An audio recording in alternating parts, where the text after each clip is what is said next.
Hello बच्चों, विद्या कुंज में आप सभी का स्वागत है। विद्या कुंज में हम लोग अभी डिस्कस कर रहे हैं चैप्टर नंबर 1 क्लास 12 फिजिक्स। थोड़ा सा शुरुआत में ब्रीफ इंट्रोडक्शन मैं आपको दे दूं जिससे कि आपकी कनेक्टिविटी बन जाए इस वीडियो के साथ। इस चैप्टर में सबसे पहली वीडियो हमने कवर की थी इंट्रोडक्शन, जिसमें ओवरऑल इस चैप्टर का जो वेटेज है, जो इम्पोर्टेंस है in day to day life, वो डिस्कस किया जा चुका है।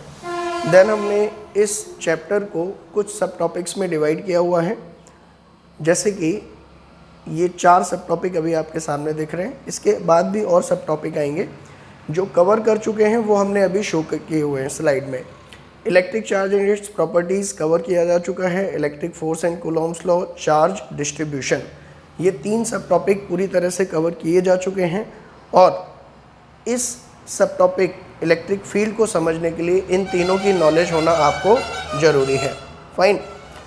सो अगर हम बात करें इलेक्ट्रिक फील्ड की, तो इसमें बेसिकली हम 4 वीडियोस के थ्रू इसको कवर करेंगे, जिसमें से जो पहली वीडियो है आपकी थ्योरी, इसमें हम इलेक्ट्रिक फील्ड के बेसिक कंसेप्ट, डेफिनेशन, फार्मूले, ये सब डिराइव करेंगे और उनको समझेंगे। इसके बाद आप अपने एम के अकॉर्डिंग वीडियो चूज़ कर सकते हैं प्रॉब्लम डिस्कशंस को समझने के लिए। ठीक है, जैसे अगर किसी का एम है सीबीएसई, तो वो थ्योरी वीडियो देख के सीबीएसई लेवल की वीडियो को सिलेक्ट कर सकता है। फाइन। सो एम वाइज वीडियो इसके बाद आएंगी, जिन्हें आप अपने अकॉर्डिंग सेलेक्ट कर सकते हैं। सो ये वीडियो सभी के लिए रिकमेंडेड है ताकि आपकी थ्योरी और कंसेप्ट क्लियर हो पाए। So this was the brief introduction of this video. So now let me start with the next slide. See, इस वीडियो में हम इलेक्ट्रिक फील्ड के बारे में ये 4 कॉन्सेप्ट क्लियर करेंगे। पहले तो इसकी definition and physical significance, second electric field को कैलकुलेट कैसे करते हैं due to point charge, then experimental method to calculate electric field. Experimental method क्या है इलेक्ट्रिक फील्ड कैलकुलेट करने का किसी भी चार्ज की वजह से, केवल पॉइंट चार्ज ही नहीं, वो फिर कुछ भी हो सकता है। वो एक लीनियरली चार्ज रॉड हो सकती है, वो एक हॉलो स्फीयर हो सकता है, वो एक सॉलिड स्फीयर हो सकता है, वो कुछ भी हो सकता है। उसको कैलकुलेट करने का जो एक्सपेरिमेंटल मेथड है, that we will see on number 3rd। Then final electric field calculation using superposition principle, means point charge की वजह से कैलकुलेट करना सीखेंगे पहले। उसके बाद अगर बहुत सारे ऑब्जेक्ट एक साथ रख दिए जाएँ, रॉड रख दी जाए, एक पॉइंट चार्ज रख दी जाए, एक हॉलो स्फीयर रख दिया जाए, तो इन सभी की वजह से एक गिवन पॉइंट पर इलेक्ट्रिक फील्ड कैसे कैलकुलेट करना है, that we will also learn in this video. Fine. So these are the lectures outline. Now let me take the next slide. देखिए, इस स्लाइड की हेडिंग से ये आप समझ सकते हैं। इसमें लिखा हुआ वाई इलेक्ट्रिकल फोर्स। अभी तक हम ये पढ़ चुके हैं कि 2 चार्जेस अगर आपके पास रखे हुए हैं, late us suppose Q1 and Q2, तो ये दोनों एक दूसरे पर इलेक्ट्रिकल फोर्स लगाते हैं। ठीक है, और वो कितना लगाते हैं ये कूलॉम्स ने बताया था, that force is equal to K Q1 Q2 by R²। कितना लगाते हैं इसका आंसर किसने दिया? कूलॉम ने। फिर कूलॉम ने ये भी सोचा कि ये क्यों लगाते हैं, आखिर इसका रीज़न क्या है, why they exert electrical force. Fine. So answer was nobody knows. ठीक, तो अगर किसी चीज़ का, किसी फोर्स का रीज़न अगर नहीं पता होता है कि वो आखिर क्यों लग रहा है, ठीक है, तो उसको हम फिर फाइनली मान लेते हैं फंडामेंटल फोर्स। ठीक है, कि ये प्रेजेंट ही है नेचर में। आई डोंट नो ये किसने लगाया, क्यों लगाया, बट अगर ये है तो फिर इसको फंडामेंटल फोर्स नाम दिया जाएगा। ऐसे ही अगर हम बात करें, ये पहली बार नहीं था, न्यूटन ने भी जो ग्रेविटेशनल फोर्स हम कहते हैं डिस्कवर किया, मतलब वो पहले से ही था नेचर में, न्यूटन ने केवल उसको ऑब्जर्व किया कि भाई कोई भी ऑब्जेक्ट हमेशा अर्थ की तरफ गिरता है, अर्थ उस पर एक फोर्स एक्सर्ट करती है जिसको हम बोलते हैं ग्रेविटेशनल फोर्स। क्यों एक्सर्ट करती है इसका आंसर न्यूटन भी नहीं दे पाए, इसीलिए न्यूटन ने उस फोर्स को फंडामेंटल फोर्स नाम दिया। ठीक है, जो पहले से ही प्रेजेंट है, उसका कोई और रीज़न नहीं है। ठीक है, सिमिलरली इलेक्ट्रिकल फोर्स को भी हमने मान लिया कि ये एक नया फंडामेंटल फोर्स डिस्कवर कर लिया गया। ठीक है, सो वाई का तो आंसर हमारे पास नहीं था, लेकिन नेक्स्ट क्वेश्चन उठा कि ठीक है, क्यों लगता है ये नहीं पता, लेकिन कैसे लगता है इसका आंसर निकाला जा सकता है। जैसे न्यूटन ने बताया कि ग्रेविटेशनल फोर्स नीचे की तरफ लगेगा, तो थोड़ी बहुत इंफॉर्मेशन तो हम फंडामेंटल फोर्स के बारे में बता ही सकते हैं। सिमिलरली लोगों ने कहा कि ये जो चार्ज है Q1 और ये Q2, ये एक दूसरे पर फोर्स लगा रहे हैं, ठीक है, लेकिन कैसे लगा रहे हैं, ठीक है, क्या प्रोसेस है लगाने की, उस पर लोगों ने सोचना शुरू किया। फाइन। तो नेक्स्ट जो क्वेश्चन था कि भाई ये कैसे एक दूसरे पर फोर्स लगा रहे हैं, उस पर काफ़ी सोचा गया, विचारा गया। तो एक जो कॉमन थॉट सबके दिमाग में आती है, नेक्स्ट स्लाइड से आप देख सकते हैं कि मान लीजिए ये एक बच्चा है, वो दूसरे बच्चे पर फोर्स लगा रहा है, ठीक है। तो अगर ये बच्चा इससे दूर खड़ा हुआ है तो ये डायरेक्टली तो फोर्स लगा नहीं देता। It was a common sense कि उसको किसी ना किसी टूल की ज़रूरत पड़ेगी। ये जो देख रहे हैं ना आप, ये rope, this is basically the tool by which this boy exert a force on this boy, or we can say reverse, that this boy is exerting force on this boy by the help of this intermediate tool. Okay, so this tool is here known as rope.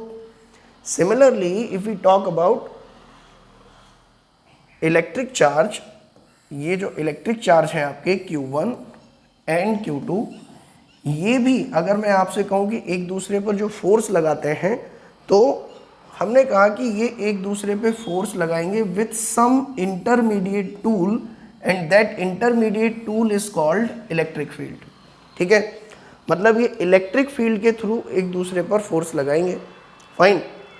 फिर question उठा दिमाग में कि sir इसको field ही क्यों कहा गया, why it is called field, electrical tool नाम दे देते इसको, ठीक है।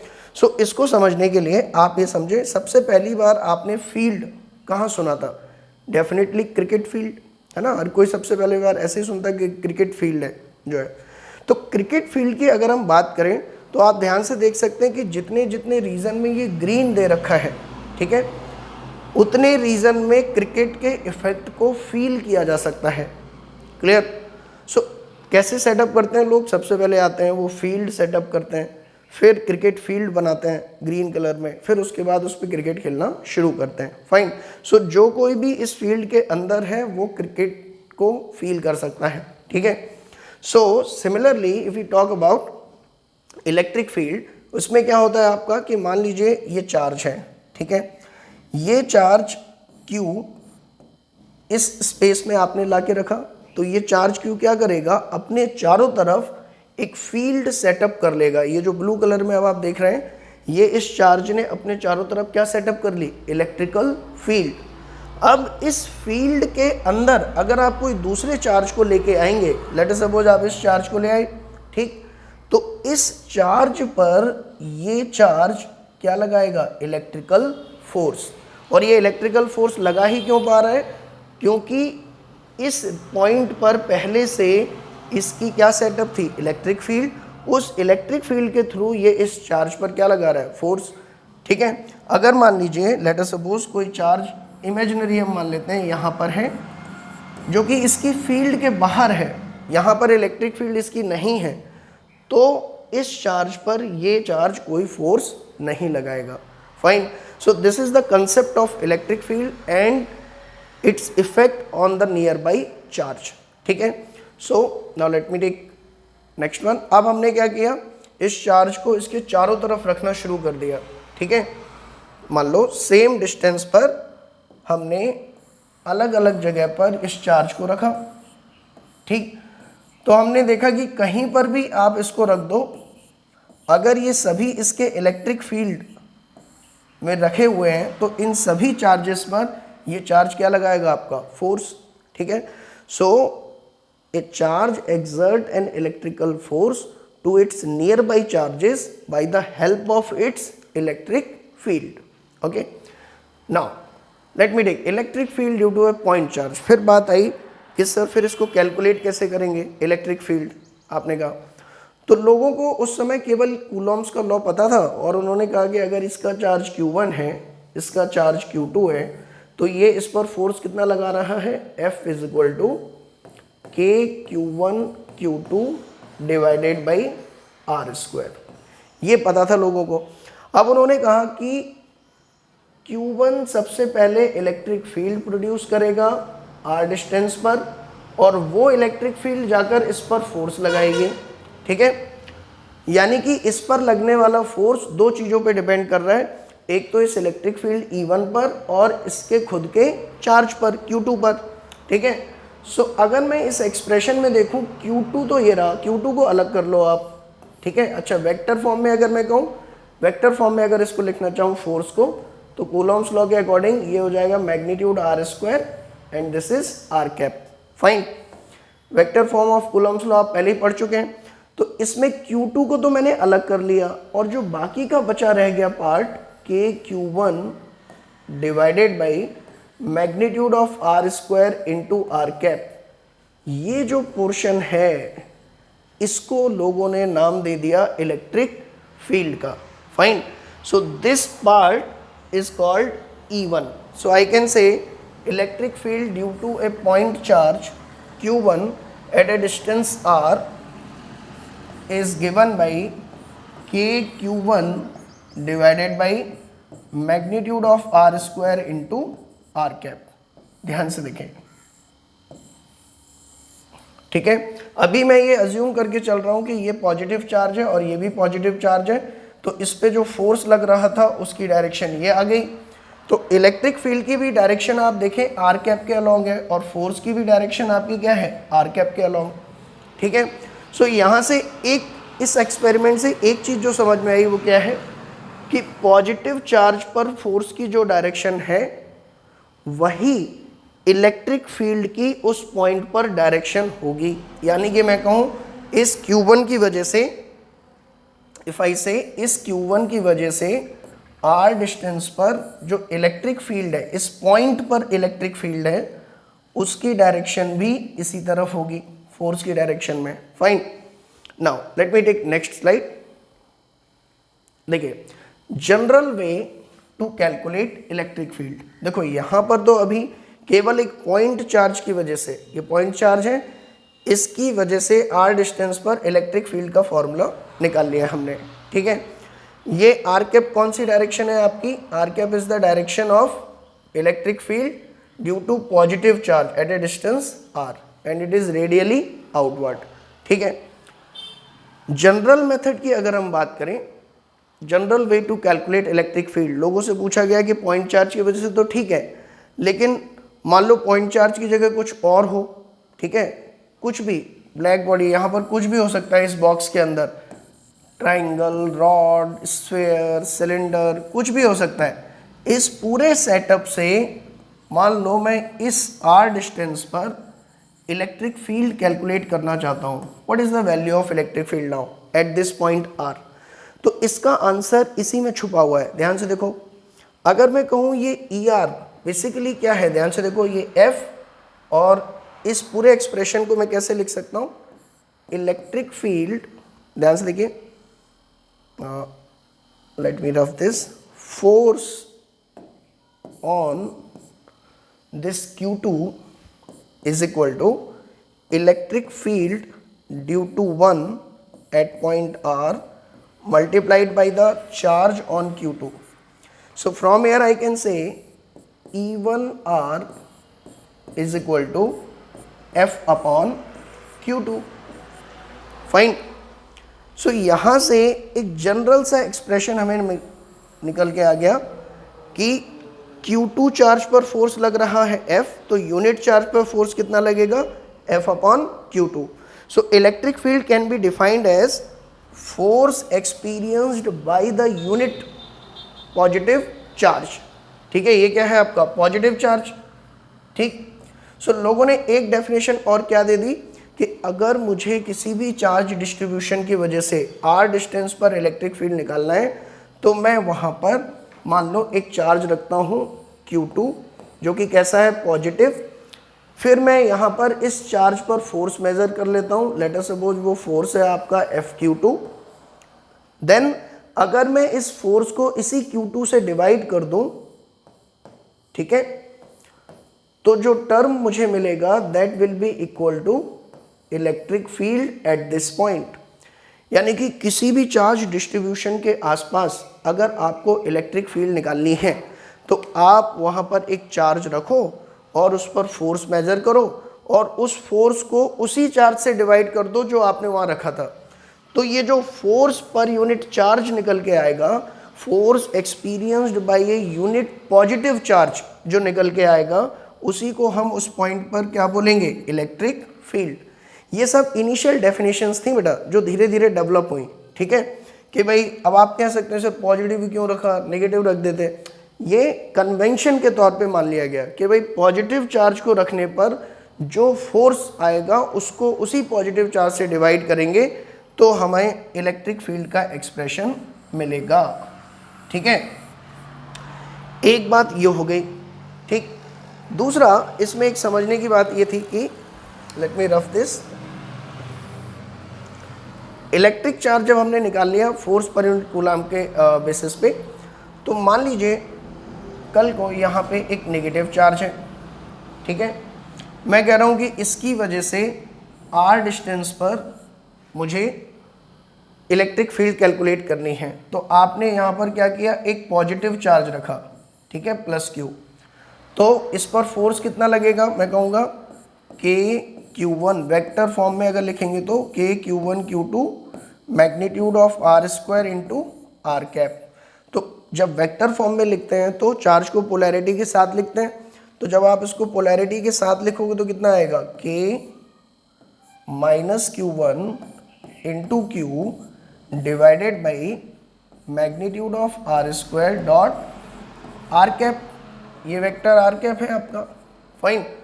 अब ड्यान से समझना बेटा कि इसमें इस कैपिटल Q से ही अगर हम डिवाइड कर दें electric field at r due to this negative charge अगर निकालना है तो फोर्स डिवाइडेड बाई जो तुमने पॉजिटिव चार्ज रखा है उसी से डिवाइड कर दो, ठीक है।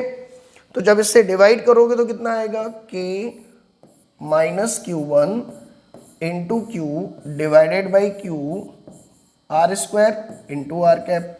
तो ये q से q कैंसिल हो गया और आपको रिजल्ट मिला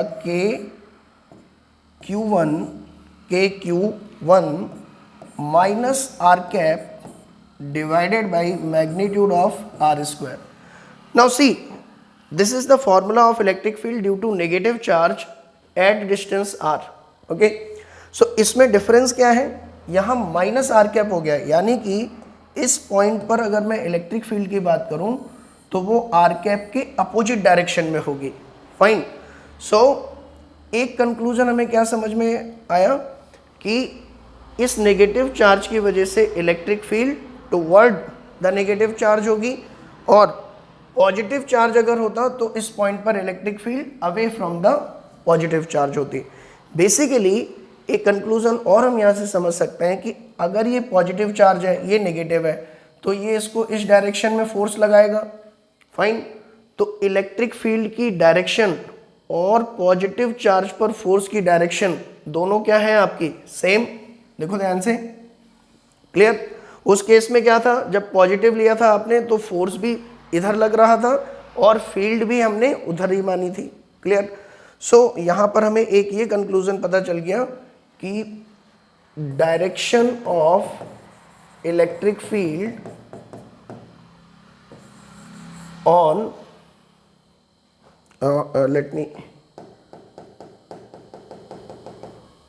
direction of electric field is along the direction of force on positive charge। मतलब पॉजिटिव चार्ज जिस डायरेक्शन में फोर्स फील करेगा उसी डायरेक्शन में आपकी इलेक्ट्रिक फील्ड होगी, या उल्टा कहें इलेक्ट्रिक फील्ड जिस डायरेक्शन में होगी पॉजिटिव चार्ज उसी डायरेक्शन में मूव करेगा। देख सकते हैं आप इन दोनों एग्जाम्पल से। अब ये सब सीखने के बाद एक दिन क्या हुआ, आपका मन किया कि मैं भी एक्सपेरिमेंट करके देखूंगा, ठीक है। ऐसे ही साइंटिस्ट उस समय के एक्साइटेड हो गए शुरुआत में इस डेफिनेशन को सुन के, उन्होंने कहा हम भी एक्सपेरिमेंट करेंगे, ठीक है। तो उन्होंने क्या किया, एक दिन एक यंग साइंटिस्ट ने क्या किया, एक्सपेरिमेंट करने लगा। उसने एक चार्ज यहाँ पे रखा, ठीक है, और इसकी वैल्यू रख ली उसने +q1, ठीक है। इससे r डिस्टेंस पर उसने कहा मुझे इलेक्ट्रिक फील्ड कैलकुलेट करनी है, ठीक है। तो एक तो फॉर्मूला है, फॉर्मूले से क्या है KQ1/r²। लोगों ने पहले ही डिराइव कर रखा था फॉर्मूला, बोला इसकी वजह से r डिस्टेंस पर इलेक्ट्रिक फील्ड जो होगी पॉजिटिव चार्ज है तो रेडियली आउटवर्ड, और उसकी वैल्यू गिवन होगी this one, E1 is equal to this one. ठीक है, तो उसने इसकी वैल्यू भी रख ली यहाँ पर, और मान लो वो मैग्नीट्यूड जो निकाला उसने वो निकल के आया लेट अस सपोज E1। अब उसने कहा कि मैं एक्सपेरिमेंटली भी प्रूफ करूँगा कि यही सही है फॉर्मूला। एक्सपेरिमेंटल मेथड क्या है, उसने क्या किया, एक दूसरा चार्ज ले आया, और कैसा चार्ज लेके आया, पॉजिटिव चार्ज, क्योंकि डेफिनेशन पॉजिटिव चार्ज की थी। ठीक है, सो जो टेस्ट करने के लिए वो दूसरा चार्ज लेके आया उसका नाम दिया गया टेस्ट चार्ज, उसको नाम देते हैं हम टेस्ट चार्ज। ठीक है, और इसको हम नाम देते हैं सोर्स चार्ज, सोर्स चार्ज। इसकी वजह से इलेक्ट्रिक फील्ड निकालनी है r डिस्टेंस पर। तो एक्सपेरिमेंटल मेथड में हम एक पॉजिटिव चार्ज यूज करते थे, अभी हमने देखा पिछली स्लाइड में जनरल मेथड में। तो वो जो ये टेस्ट चार्ज लेके आया उसने इसको यहाँ रख दिया लाकर Q2। ठीक, अब जैसे ही उसने इसको यहाँ पर रखा, अब वो पूरी तरह से इसको ही देख रहा था, पीछे तो ध्यान था नहीं। इसको यहाँ रखने से हुआ क्या कि भाई इस Q2 ने इस Q1 को दूर भगा दिया। क्यों, क्या केवल Q1 ही इलेक्ट्रिक फील्ड प्रोड्यूस करेगा, भाई ये Q2 भी तो अपने चारों तरफ इलेक्ट्रिक फील्ड सेटअप करेगा।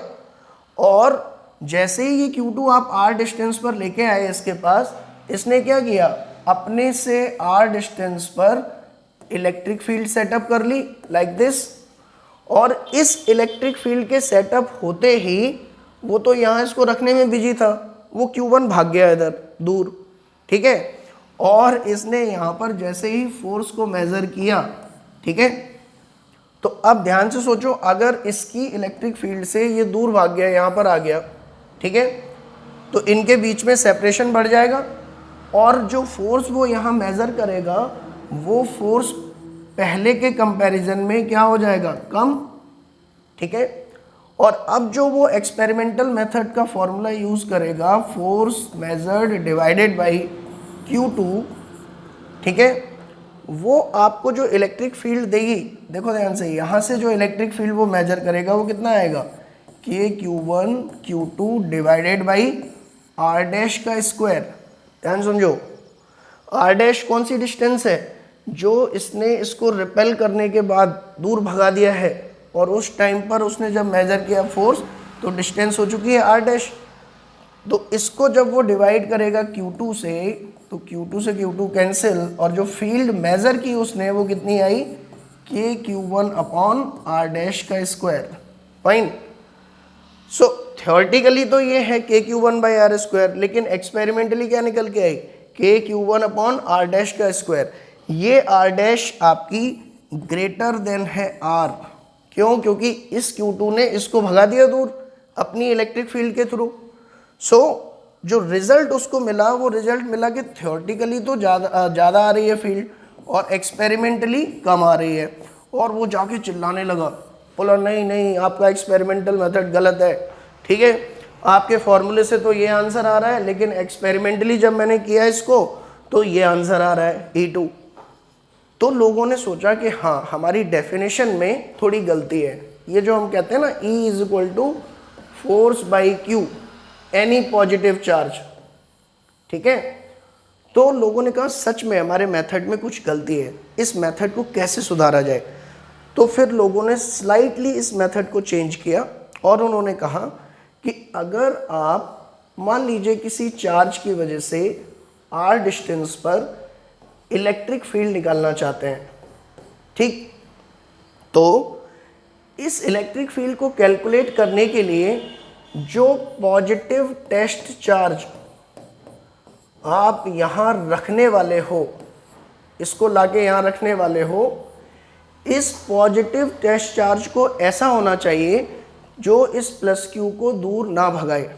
ठीक है, इसकी ओरिएंटेशन को चेंज ना करे, यानी कि इस पर बहुत कम फोर्स लगाए।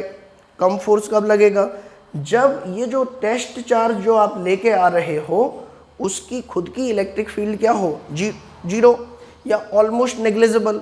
और वो कब पॉसिबल है, अगर हम देखें इलेक्ट्रिक फील्ड का थ्योरेटिकल फॉर्मूला तो पता ही था लोगों को, KQ/R²।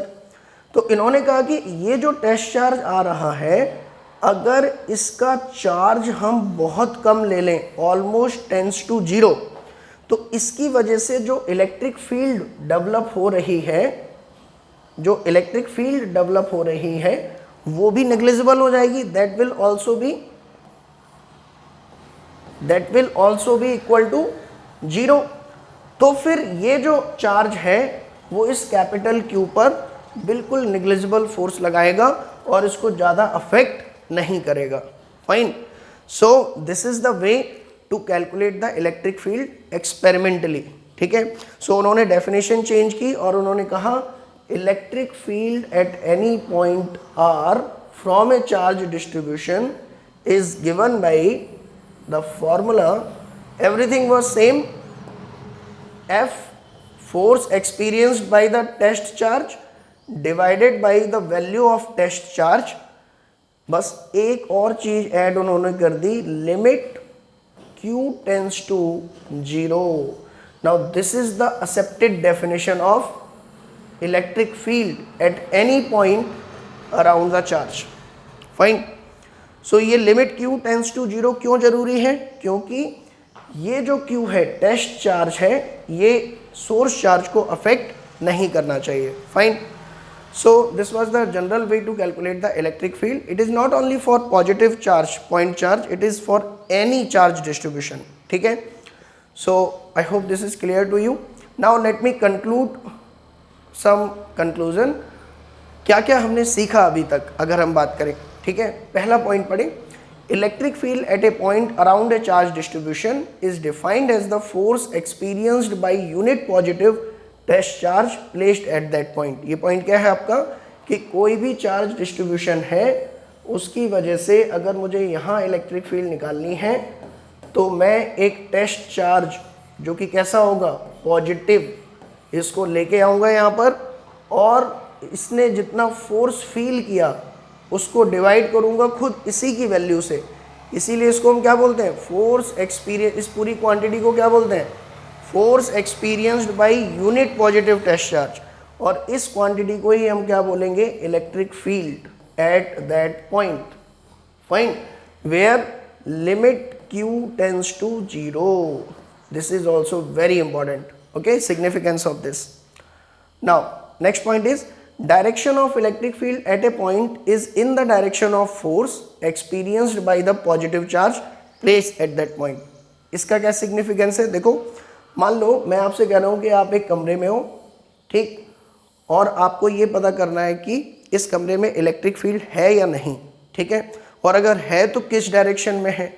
तो आप क्या करेंगे, वहाँ पर एक पॉजिटिव चार्ज रख के देखो। ठीक है, कोई भी पॉजिटिव चार्ज। अगर ये पॉजिटिव चार्ज इस डायरेक्शन में गया, फाइन, तो हम कहेंगे कि इसमें इलेक्ट्रिक फील्ड है और उसकी डायरेक्शन किधर है, इधर, क्योंकि पॉजिटिव चार्ज पे जो फोर्स होगा उसी की डायरेक्शन में इलेक्ट्रिक फील्ड होगी। पॉजिटिव चार्ज फोर्स एक्सपीरियंस ही इलेक्ट्रिक फील्ड की डायरेक्शन में करता है। फाइन। अगर मान लो ये इस तरफ जाता, लेट अस सपोज, तो इलेक्ट्रिक फील्ड आपकी इस डायरेक्शन में होती। अगर ये कहीं नहीं जाता, अपनी जगह ही रखा रहता, तो हम कहते हैं कि नेट इलेक्ट्रिक फील्ड कितनी है, 0। फाइन। सो ये आपको ध्यान रखना है कि अगर ये इलेक्ट्रिक फील्ड है और ये आपका +Q चार्ज है, तो इस पर जो फोर्स लगेगा वो इसी डायरेक्शन में लगेगा, in the direction of electric field. और कितना लगेगा, तो value of charge multiplied by electric field. Fine. +Q into E। This is the formula basically, force on a charge placed in at electric field E। मान लो अगर ये electric field है आपकी और एक नेगेटिव चार्ज रखा हुआ है -Q। मैं कह रहा हूँ कि ये -Q कहाँ जाएगा, तो ये फोर्स इस पर जो लगेगा, आप क्या लिखेंगे उसका formula, it is value of charge multiplied by the electric field. तो अब ये माइनस चार्ज क्या रिप्रेजेंट कर रहा है कि फोर्स की डायरेक्शन इलेक्ट्रिक फील्ड की डायरेक्शन में क्या होगी, अपोजिट। ठीक है, यानी कि नेगेटिव चार्ज हमेशा इलेक्ट्रिक फील्ड के अपोजिट जाएगा और पॉजिटिव चार्ज पर फोर्स हमेशा इलेक्ट्रिक फील्ड की डायरेक्शन में लगेगा। I hope this is clear. Now let me take the third one, SI unit. तो आपको पता है इलेक्ट्रिक फील्ड डिफाइन कैसे किया हमने, F/Q दैट इज न्यूटन पर कूलम। फाइन, फोर्स की यूनिट न्यूटन, चार्ज की यूनिट कूलम। तो ये एक यूनिट हो गई, और भी इलेक्ट्रिक फील्ड की बहुत सारी यूनिट होती हैं जो हम पढ़ेंगे आगे के चैप्टर्स में, ठीक है। Now let me take the last conclusion, test charge should be positive and very small, ठीक है।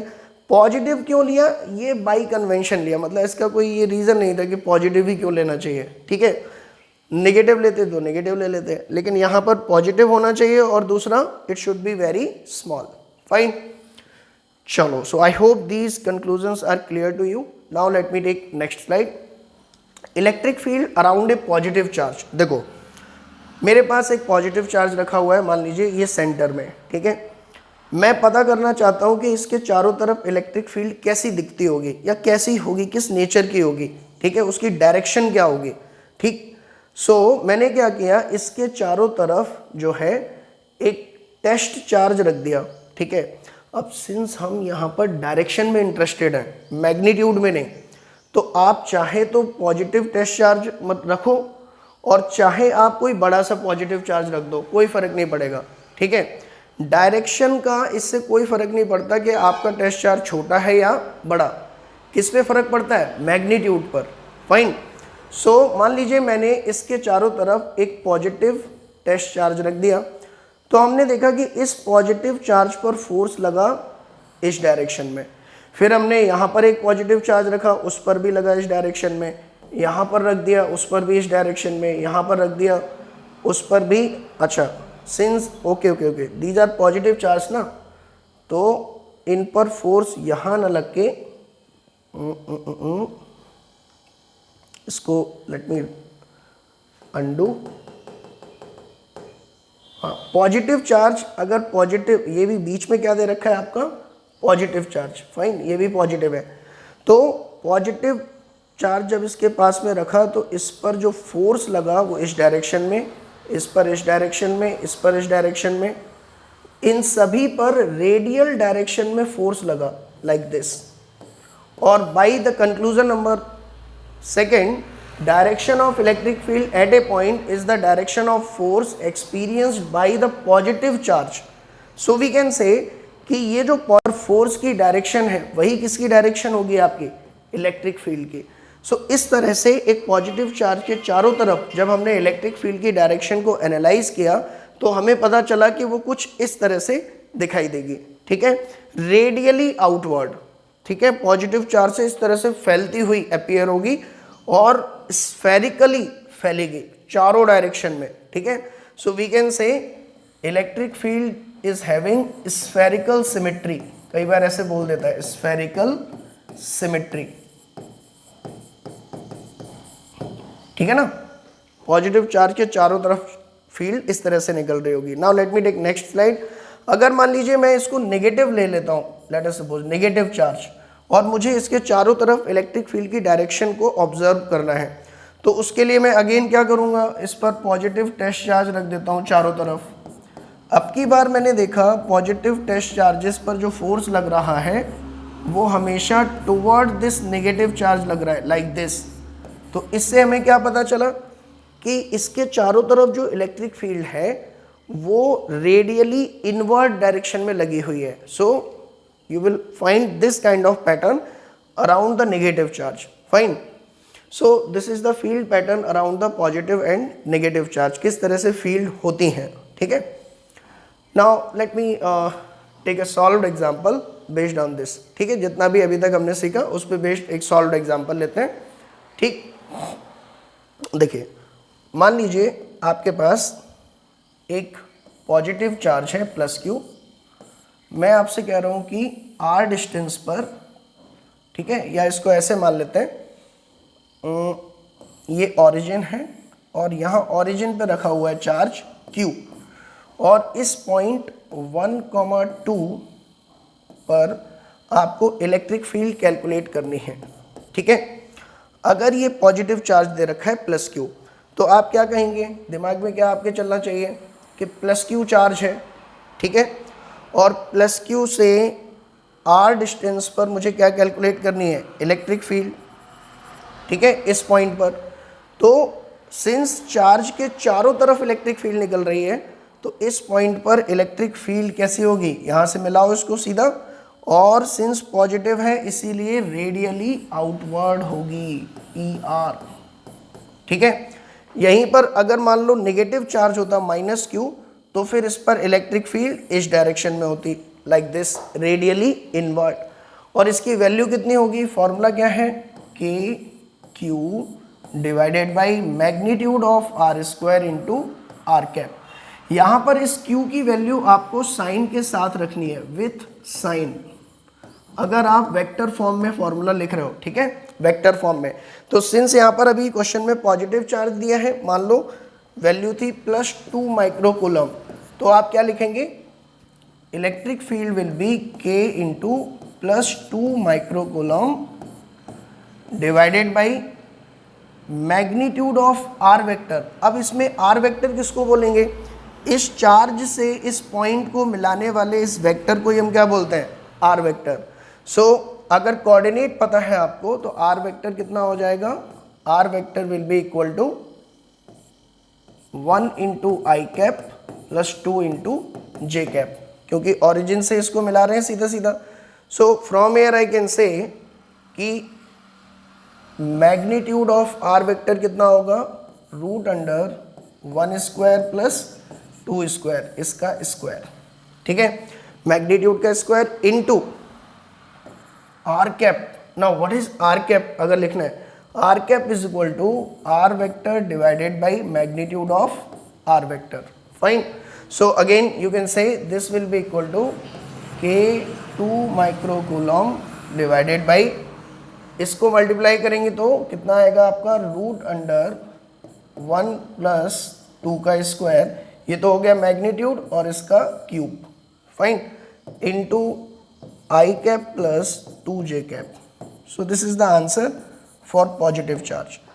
मान लो थोड़ा सा और मैं चेंज करता हूँ इसको, लेट अस सपोज आपको ये क्वेश्चन दे रखा है, अब की बार चार्ज ऑरिजिन पर ना होकर, let us suppose this is a positive charge plus Q2 whose value is 2 microcoulomb, और यहाँ पर एक पॉइंट रखा हुआ है P जिसके कोऑर्डिनेट हैं 2,4।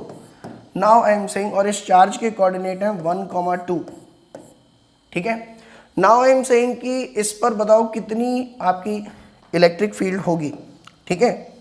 थोड़ा सा मैं इसके कोऑर्डिनेट चेंज कर देता हूँ, और 2,4 की जगह लेट अस सपोज 2,2, ठीक है।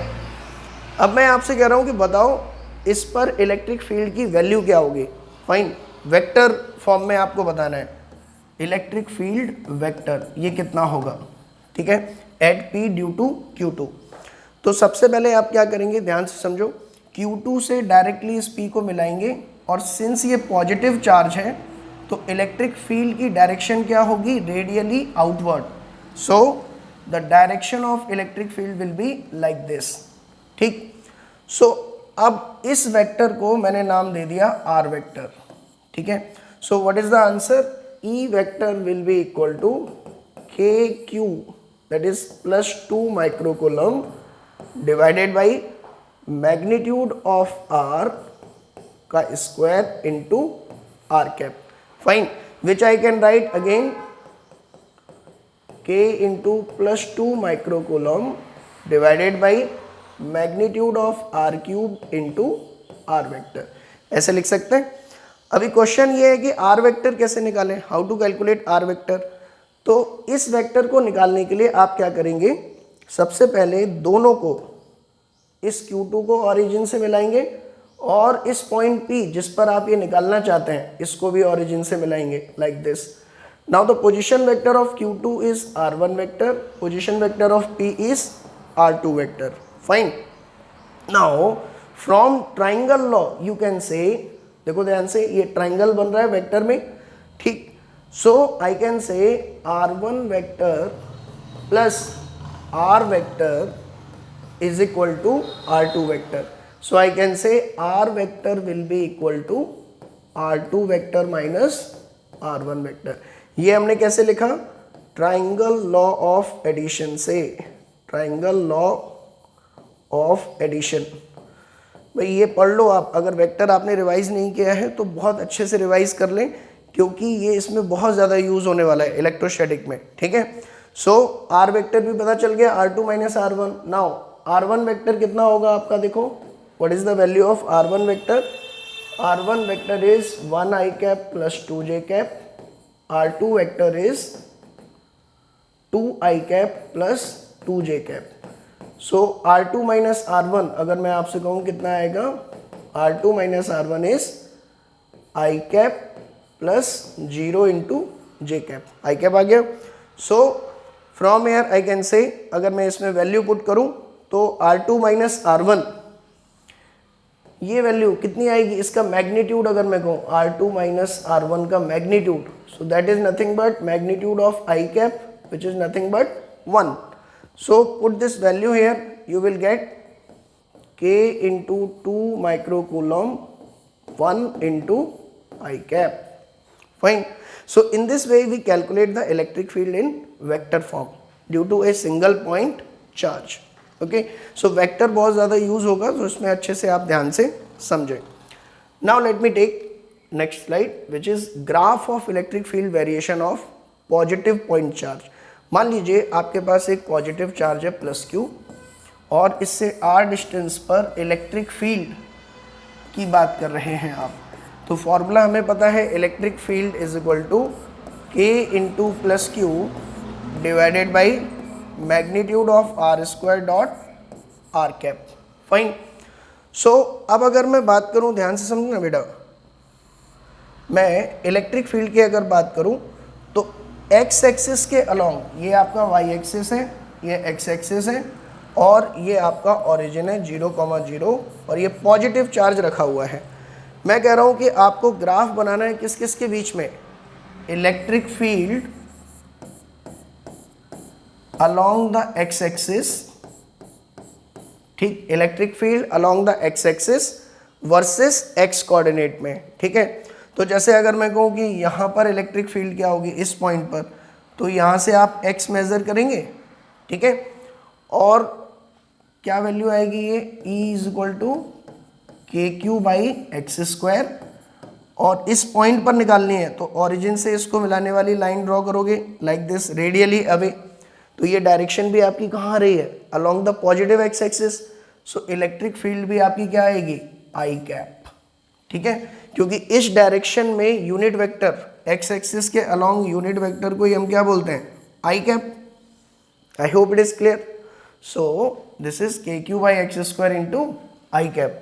नाउ एक्स की वैल्यू जैसे जैसे आप बढ़ाओगे वैसे वैसे मैग्नीट्यूड ऑफ इलेक्ट्रिक फील्ड क्या होगा, डिक्रीज। फाइन। सो अगर मैं कहूँ एक्स की वैल्यू कम करें, एक्स ऑलमोस्ट 0 के इक्वल है, तो ई जो है वो आपका क्या होगा, इंक्रीज और ऑलमोस्ट इन्फिनिटी के इक्वल होगा, ठीक है, पॉजिटिव डायरेक्शन में। So the graph something will be like this, ध्यान से देखिए, इस तरह का ग्राफ आएगा आपका, ठीक। ये क्या बता रहा है कि x की वैल्यू कम करने पर, x की वैल्यू कम करने पर इलेक्ट्रिक फील्ड का मैग्नीट्यूड बढ़ रहा है और डायरेक्शन हमेशा कहाँ रहेगी आपकी, radially in the positive X axis. So इसीलिए पॉजिटिव है और जैसे जैसे x बढ़ा रहे हैं, ठीक है, वैसे वैसे आपका जो मैग्नीट्यूड है इलेक्ट्रिक फील्ड का वो आपका क्या हो रहा है, decrease. So graph will be like this. Now negative direction में अगर हम बात करें तो इस डायरेक्शन में इसकी वजह से इलेक्ट्रिक फील्ड रेडियली हमेशा क्या रहेगी आपकी, in the negative X axis. So यहाँ पर जो फॉर्मूला बनेगा आपका वो क्या बनेगा, E इज इक्वल टू के Q divided by X square minus I cap, क्योंकि डायरेक्शन अब ये माइनस यहाँ पर इस चार्ज की वजह से नहीं आया है। माइनस क्यों आया कि आप कोई भी पॉइंट ले लो यहाँ पर, लेट अस सपोज ये पॉइंट P है, तो इसकी वजह से फील्ड क्या होती है, पॉजिटिव चार्ज की वजह से रेडियली आउटवर्ड। सो यहाँ पर जो रेडियली आउटवर्ड डायरेक्शन है वो डायरेक्शन आपकी नेगेटिव डायरेक्शन में है। Fine. So that is why we have written minus I cap. अब इसमें भी आप अगर x को बढ़ाते जाओगे, ठीक है, तो फाइनली ई क्या हो जाएगा 0, और अगर x को कम करते जाओगे तो x इज इक्वल टू 0 अगर रख दोगे तो ये कितना आ जाएगा माइनस इन्फिनिटी, माइनस यहाँ पर है और ये इन्फिनिटी हो गया। सो यहाँ पर ग्राफ आपका इस तरह से आएगा लाइक दिस, ठीक है। मतलब यहाँ फील्ड जैसे जैसे ओरिजिन की तरफ आ रहे हो नेगेटिव इन्फिनिटी की तरफ जा रही है और यहाँ पर पॉजिटिव इन्फिनिटी की तरफ। I hope this is clear to you, ठीक है, graphical variation. Now let me take next slide. अब की बार मान लीजिए ओरिजिन पर नेगेटिव चार्ज रखा है, तो नेगेटिव चार्ज की वजह से इलेक्ट्रिक फील्ड एक्स एक्सिस के अलोंग कैसी होगी बताओ। अब की बार हर तरफ से ये इलेक्ट्रिक फील्ड अपनी तरफ लगाएगा लाइक दिस, और यहाँ पर भी अपनी तरफ, ठीक है। सो अगर मैं यहाँ से x डिस्टेंस पर कहूँ तो इलेक्ट्रिक फील्ड का फॉर्म क्या हो जाएगा, E इज इक्वल टू के इंटू, अब ये नेगेटिव चार्ज है, ध्यान से देखो, ये अपनी तरफ फील्ड लगा रहा है, ठीक है। तो इसकी वैल्यू कितनी होगी आपकी, के Q minus I cap divided by X square. ऐसे ही यहाँ पर अगर मैं कहूँ इलेक्ट्रिक फील्ड कितनी होगी, E इज इक्वल टू के Q I cap divided by X square, ठीक है। देखो ध्यान से, यहाँ पर फील्ड पॉजिटिव डायरेक्शन में है इसीलिए ये plus I cap I finally direction, और यहाँ पर फील्ड नेगेटिव डायरेक्शन में है इसीलिए यहाँ पर फाइनली क्या है minus I cap, fine. So this is the way you have to remember this formula. और अब अगर आप इसका वेरिएशन देखोगे तो x इज इक्वल टू 0 पर नेगेटिव इन्फिनिटी पर जाएगा, और जैसे जैसे आगे बढ़ेंगे तो इस तरह से वेरिएशन रहेगा। यहाँ पर x इज इक्वल टू 0 पर positive infinity, so I can say the variation will be like this, ठीक। सो नेगेटिव चार्ज के लिए जो फील्ड का ग्राफ होता है वो सेकेंड एंड फोर्थ क्वाड्रेंट में रहता है, और अगर मैं बात करूँ पॉजिटिव चार्ज के लिए तो फर्स्ट एंड फोर्थ क्वाड्रेंट में रहेगा, fine. So I hope it is clear the graphical variation.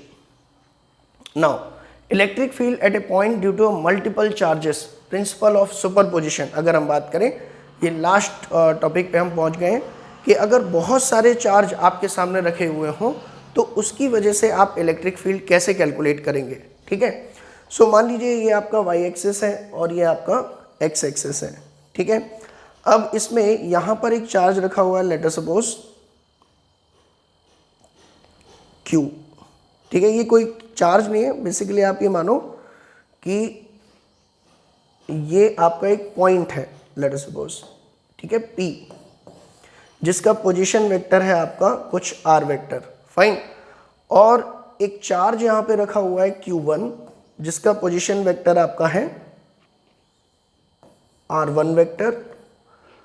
अब इस Q1 की वजह से इस पॉइंट P पर जो इलेक्ट्रिक फील्ड होगी वो कितनी होगी, सिंस ये पॉजिटिव चार्ज माना है हमने तो it will B radially away, so this is your E1 vector, fine. Similarly एक दूसरा चार्ज हम इसके पास लेके आए, देखो ध्यान से, इस चार्ज Q2 को पास में लाते ही हमने देखा कि इसकी इलेक्ट्रिक फील्ड जो Q1 लगा रहा था उसमें कोई चेंज नहीं आया।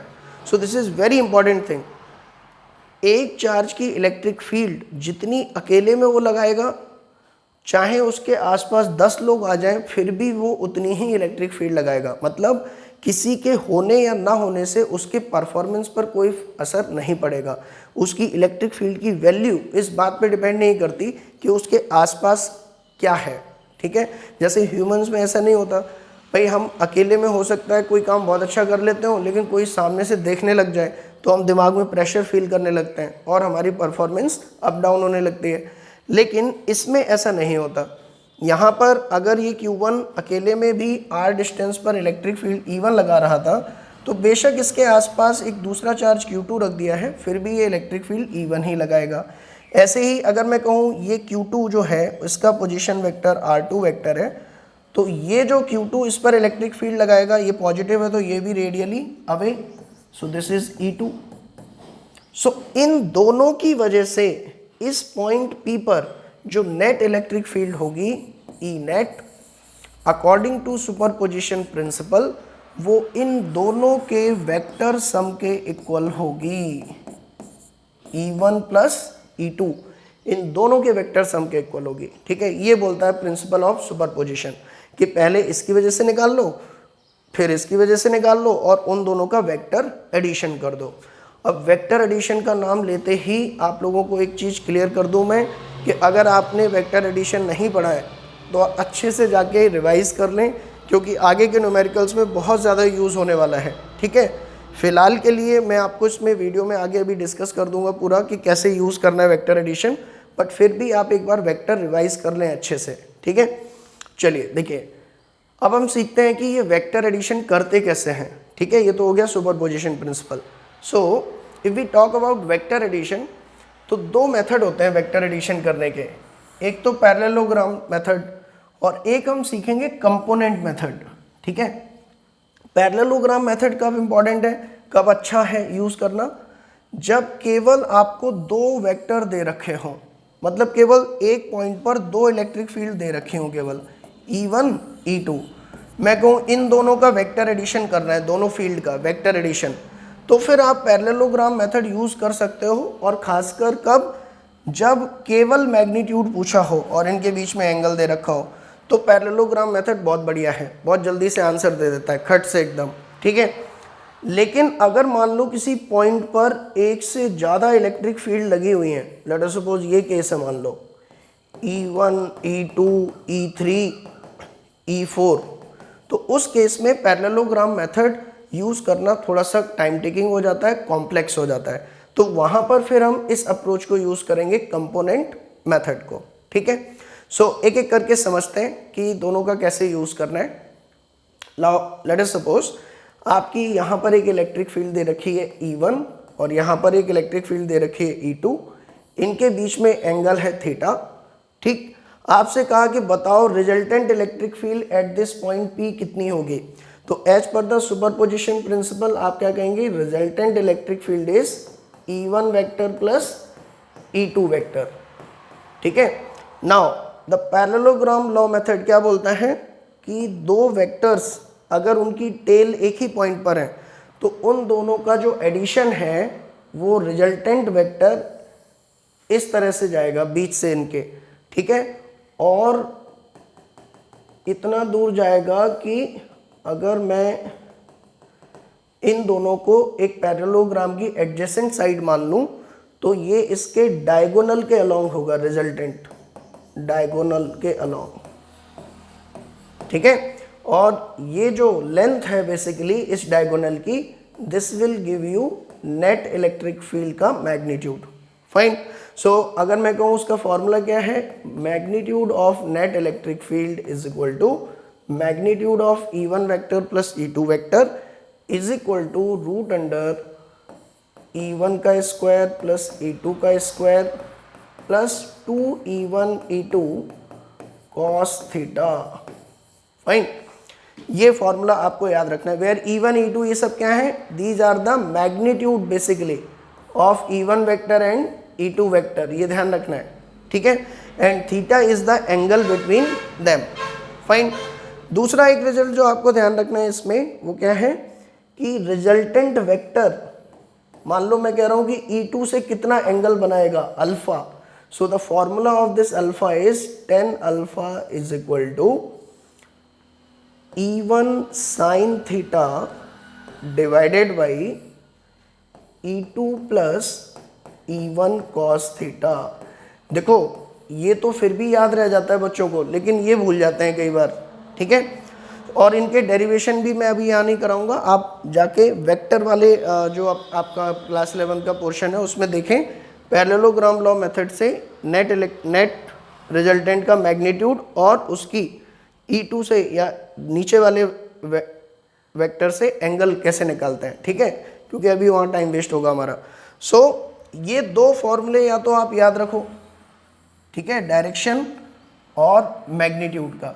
जैसे इस पे अगर मैं एक एग्जांपल ले लूँ कि भाई, या स्पेशल केस ही ले लेते हैं। देखो मान लीजिए ये दो वेक्टर हैं आपके पास, ये E1 है और ये E2 है, इनके बीच में एंगल कितना है 90।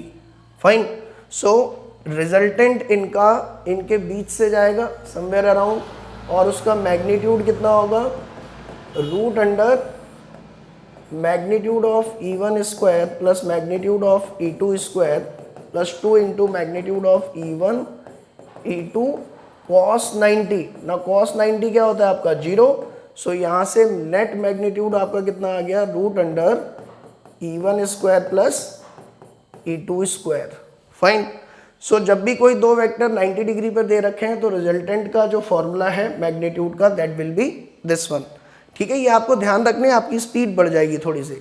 बाकी अगर मैं कहूँ ये एंगल निकालना है आपको, ये एंगल कितना होगा, ध्यान से देखो अल्फा, तो आप बड़े आराम से यहाँ पे देखो सीधा सीधा कि अगर मैं इस ट्राइंगल को कंप्लीट कर दूँ, ठीक है, अगर मैं इसको कंप्लीट कर दूँ तो ये डिस्टेंस आपकी ऑलमोस्ट E1 के इक्वल है और ये E2 है।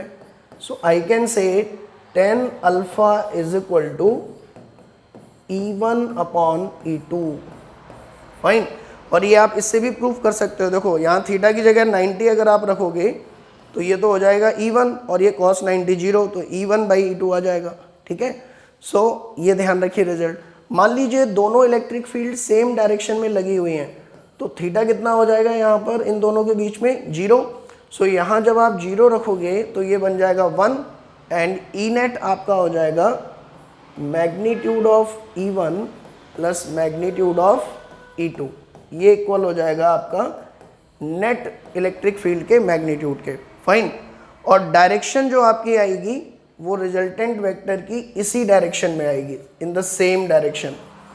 फाइन। ये भी आप इसमें से प्रूव कर सकते हैं, देखो थीटा 0 रखोगे तो ये पूरा टर्म क्या हो जाएगा 0, so alpha will come out 0। ठीक है, सेम अगर मैं आपसे कहूँ, अच्छा इसमें तो सेम इसी डायरेक्शन में आ जाएगा।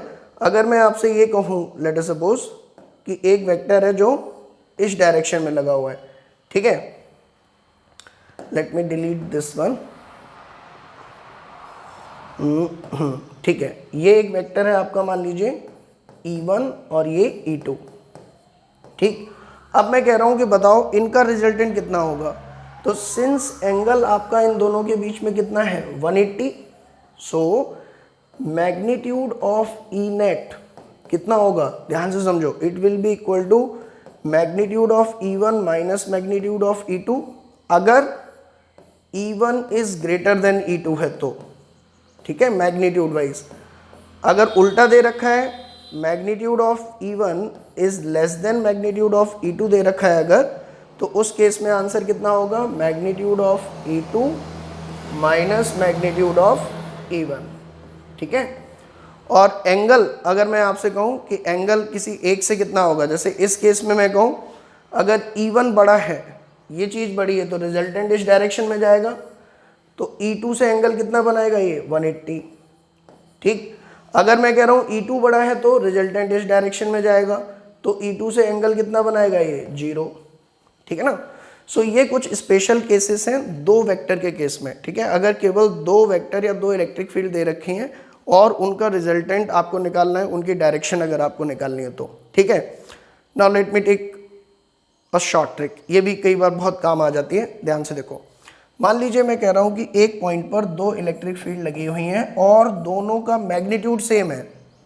ठीक है ना, दोनों का मैग्नीट्यूड सेम है इलेक्ट्रिक फील्ड का, ठीक, डायरेक्शन बस अलग है केवल, और इनके बीच में एंगल कितना है आपका थीटा। अब मैं कह रहा हूँ कि बताओ इनका रिजल्टेंट कितना होगा। सो आप फॉर्मूले में रखोगे अगर इस वाले फॉर्मूले में, ठीक है, तो फाइनली आपको यही रिजल्ट मिलने वाला है। आप इसको डायरेक्ट भी याद रखो, थोड़ी सी स्पीड बढ़ जाती है इसमें, कि जो रिजल्टेंट होता है वो हमेशा एंगल बाइसेक्टर के बीच से जाता है, एंगल बाइसेक्टर के अलोंग जाता है, और उसका मैग्नीट्यूड कितना होता है, magnitude of E is equal to 2E cos theta by 2। Fine, ये रिजल्ट याद रखिए, बहुत काम आएगा और बहुत स्पीड आपकी बढ़ा देगा ये। ठीक है, कि अगर सेम इलेक्ट्रिक फील्ड है तो रिजल्टेंट एंगल बाइसेक्टर के अलोंग जाएगा। फाइन, और मैग्नीट्यूड होगा this one. Now let me take one solved example, जैसे यही देख लेते हैं, एनसीईआरटी में आपका दे रखा है। मान लीजिए मैं आपसे कहता हूँ कि ये दोनों सेम चार्ज रखे हुए हैं, प्लस क्यू, और इक्विलेटरल ट्राइंगल में रखे हुए हैं। ठीक है, इक्विलेटरल ट्राइंगल के चारों तरफ, सो इन दैट केस अगर मैं आपसे कहूँ कि आपको रिजल्टेंट इलेक्ट्रिक फील्ड बतानी है, ये रखा ये 60 और ये 60, आपसे पूछा कि बताओ इस पॉइंट ए पर रिजल्टेंट इलेक्ट्रिक फील्ड कितनी होगी, तो आप क्या कहेंगे, ये प्लस क्यू चार्ज है, तो प्लस क्यू चार्ज तो रेडियली अवे इलेक्ट्रिक फील्ड लगाता है अपने से, ठीक है, along the line joining of the point. ये भी प्लस क्यू चार्ज है तो ये भी रेडियली आउटवर्ड फोर्स लगाएगा लाइक दिस, ठीक है। इसकी इलेक्ट्रिक फील्ड कितनी होगी, लेट अस सपोज ई, इसका नाम दे दिया मैंने ई। अब ध्यान से देखना, दोनों के चार्ज सेम है और दोनों का इस पॉइंट ए से सेपरेशन भी क्या है, सेम, क्योंकि इक्विलेटरल ट्रायंगल है। तो electric field due to point charge depend ही किस किस पे करती है, एक तो के पर, एक चार्ज की वैल्यू पर और उसका एक सेपरेशन पर। तो अगर चार्ज और सेपरेशन दोनों सेम है तो मैं कह सकता हूँ इसका मैग्नीट्यूड भी क्या होगा आपका, same. So in that scenario अगर मैं कहूँ कि इस पॉइंट पर रिजल्टेंट इलेक्ट्रिक फील्ड कहाँ होगी बताओ, ठीक है, और किस डायरेक्शन में होगी, तो अभी अभी जो शॉर्ट ट्रिक मैंने आपको बताई थी कि अगर दोनों मैग्नीट्यूड सेम हैं तो रिजल्टेंट इलेक्ट्रिक फील्ड हमेशा एंगल बाइसेक्टर के अलॉन्ग जाएगी। सो यहाँ पे आप क्या कह सकते हो, बिना ज़्यादा सोचे, resultant electric field along the angle bisector जाएगी और इसकी वैल्यू कितनी होगी, 2 इंटू ई कॉस, इन दोनों के बीच में एंगल कितना है टोटल, तो by geometry you can say if this is equilateral triangle then total angle ये कितना होगा, 60। सो आई कैन से 2e cos 60/2, so this is equal to 2e 1/2, 2 से 2 cancel, this is equal to e, so resultant electric field is e। now you can calculate the value of e finally। e कितना हो जाएगा आपका, अगर मैं कहूँ किसी भी एक चार्ज की वजह से k q divided by equilateral side का square, K Q by A square, fine. So this is the example based on parallelogram method और two electric field combination type question, ठीक है। Now let me take component method, this is very important, very very important component method. इसमें आप देखिए क्या दे रखा है,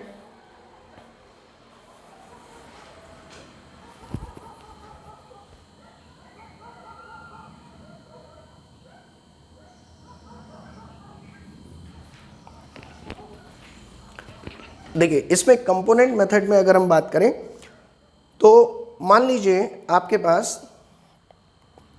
यहाँ पर इस पॉइंट P पर, लेट अस सपोज इस पॉइंट P पर 3 इलेक्ट्रिक फील्ड लगी हुई हैं, late us suppose E1, E2 and E3, fine, 3 electric field लगी हुई हैं आपकी। अब इन 3 इलेक्ट्रिक फील्ड का रिजल्टेंट कैसे निकालेंगे ये आपको समझना है, ठीक है। देखो 2 थी तो सीधा सीधा पैरेललोग्राम मेथड यूज़ कर लिया। इसके लिए आप क्या करेंगे, सबसे पहले इस P से होते हुए दो एक्सिस ड्रॉ करेंगे, ठीक है। जिस पॉइंट पर 2 से ज़्यादा इलेक्ट्रिक फील्ड लगी हैं और आपको रिजल्टेंट निकालना है तो आप सबसे पहले क्या करो, वहाँ से होते हुए 2 एक्सिस ड्रॉ कर लो लाइक दिस, ठीक है। ये आपका हो गया y एक्सिस और ये आपका हो गया x एक्सिस, ठीक है। इसके बाद जितने भी इलेक्ट्रिक फील्ड वेक्टर आपको दे रखे हैं उन सभी के कंपोनेंट अलोंग द x और अलोंग द y कैलकुलेट कर लो। कंपोनेंट ऑफ ए वेक्टर कैसे निकाला जाता है, मान लीजिए कोई वेक्टर यहाँ पर है e और मैं कह रहा हूँ कि मुझे इस डायरेक्शन में इसका कंपोनेंट निकालना है, तो आप क्या करेंगे, पहले इस डायरेक्शन से इस इलेक्ट्रिक फील्ड का एंगल मेज़र कर लेंगे थीटा, फाइन, और इसके अलोंग अगर कंपोनेंट निकालना है तो वो हो जाएगा e cos थीटा, ठीक है। जैसे मान लो मैं कह रहा हूँ इस इलेक्ट्रिक फील्ड का इस डायरेक्शन के अलोंग कंपोनेंट बताओ, तो कंपोनेंट होता क्या है बेसिकली, इस इलेक्ट्रिक फील्ड का अगर इस पर निकालना है तो इसके टिप से यहाँ परपेंडिकुलर ड्रॉप कर दो लाइक दिस, ठीक है। तो ये जो डिस्टेंस होती है आपकी, इसी को हम क्या बोलते हैं, component of this vector along this direction. तो अगर ये एंगल आपका अल्फा है तो by trigonometry you can say this will be equal to again E cos alpha, ठीक है। सो बस आपको एंगल पता होना चाहिए उस डायरेक्शन से जिस डायरेक्शन में आपको कंपोनेंट निकालना है। तो अब अगर मैं कहूँ कि E3 का कंपोनेंट निकालना है आपको इस डायरेक्शन में y के अलोंग, ठीक है, तो आप देख सकते हो कि E3 का कंपोनेंट y के अलोंग, ये रेड कलर से मैंने इस पे परपेंडिकुलर डाल दिया, ठीक है, ये येलो कलर से यहाँ से इस पर y एक्सिस पर। तो ये जो रेड कलर आप देख रहे हो ये बेसिकली क्या है, it is the component of E3 on y axis, fine. और ये कितना होगा, लेट अस सपोज ये एंगल आपका अगर है अल्फा या ये एंगल आपका है थीटा, तो ये कितना हो जाएगा 90 माइनस थीटा। सो ये E3 का जो कंपोनेंट आएगा वो कितना आएगा, E3 cos 90 minus theta, which is nothing but E3 sin theta, fine. और E3 का अगर मैं x के अलोंग कंपोनेंट कहूं तो वो कितना आएगा, ध्यान से देखो, ये जो इस टिप से x पर जो परपेंडिकुलर ड्रॉप किया मैंने, उसकी ओरिजिन से ये जो डिस्टेंस है रेड कलर में डिनोट की गई है, इसको हम बोलेंगे x component of E3, fine. और ये कितना होगा आपका, this will be equal to E3 into angle theta है तो E3 cos थीटा। अब बात कर लेते हैं E2 और E1 की। ये तो पहले से ही इसके अलोंग लगे हुए हैं। E1 आपका x एक्सिस के अलोंग लगा हुआ है, तो E1 का तो x कंपोनेंट कितना है आपका, अगर मैं बात करूं E1 के ही इक्वल, क्योंकि उसी के अलोंग लगा है। और E2 y के अलोंग लगा हुआ है, तो E2 का भी पहले से ही कंपोनेंट है। तो जो वेक्टर आपके एक्सिस के अलोंग हो पहले से ही, उनको मत छेड़ो, उनका कंपोनेंट वही है जो वो उनकी वैल्यू है, ठीक है। सो अब आप देखोगे आफ्टर डूइंग द कंपोनेंट हमें इस तरह का फिगर मिल गया है। जो आपका वेक्टर था ना इसका E3 का, जिसके आपने कंपोनेंट निकाल लिए हैं, उसको गायब कर दो अब, ठीक है, क्योंकि उसके कंपोनेंट हो ही गए। सो अब फिगर कुछ ऐसा दिखेगा आपको। ये तो थे आपके क्या E1 और ये आपका था E2, और ये जो कंपोनेंट आया था ये कितना आया था E3 sin थीटा, और ये जो कंपोनेंट आया था आपका ये कितना आया था E3 cos थीटा, ठीक है। अब नेक्स्ट स्टेप क्या है आपका, जब x और y कंपोनेंट सारे पता चल गए, तो जो x के अलोंग नेट इलेक्ट्रिक फील्ड है वो कितनी हो जाएगी आपकी, इन सभी का समेशन कर दो। तो E2 तो पहले से ही था, E2 प्लस ये और आ गया E3 cos थीटा। ऐसे ही y के अलोंग जो नेट इलेक्ट्रिक फील्ड है वो कितनी आ जाएगी आपकी, E net y is equal to कितनी आ जाएगी, E1 तो पहले से ही था E1, और E3 की वजह से और कितना आ गया अगर हम बात करें तो E3 sin थीटा, फाइन। सो इफेक्टिवली हमने x और y के अलोंग इलेक्ट्रिक फील्ड निकाल ली। अब नेक्स्ट स्लाइड में आप देखें, ये जो है आपका ये क्या है, net electric field along y, और ये क्या है आपकी ब्लू कलर में net electric field along x। तो अब हमने ध्यान से देखो, ये प्रॉब्लम थी हमारी 3 वेक्टर की, हमने फाइनली इन तीनों वेक्टर को किस में कन्वर्ट कर लिया, 2 वेक्टर की प्रॉब्लम में। और उसमें भी कौन सा वाला केस है, जब दोनों वेक्टर कितने पर हो, 90 डिग्री पर। तो याद करो, जब 2 वेक्टर 90 डिग्री पर हैं तो उनका रिजल्टेंट कहाँ से पास करता है आपका, बीच से, इस तरह से, फाइन। और इसका जो मैग्नीट्यूड है, मैग्नीट्यूड ई नेट, वो कितना आएगा, रिजल्टेंट रूट अंडर y के along component E net y का स्क्वायर प्लस x के along component that is E net x का स्क्वायर, फाइन। सो अब यहाँ से ई नेट y और ई नेट x की वैल्यू क्या रखोगे बताओ, ये जो आप निकाल चुके हो यहाँ से पहले ही, क्लियर, वो यहाँ पे रख दोगे तो मैग्नीट्यूड आ जाएगा।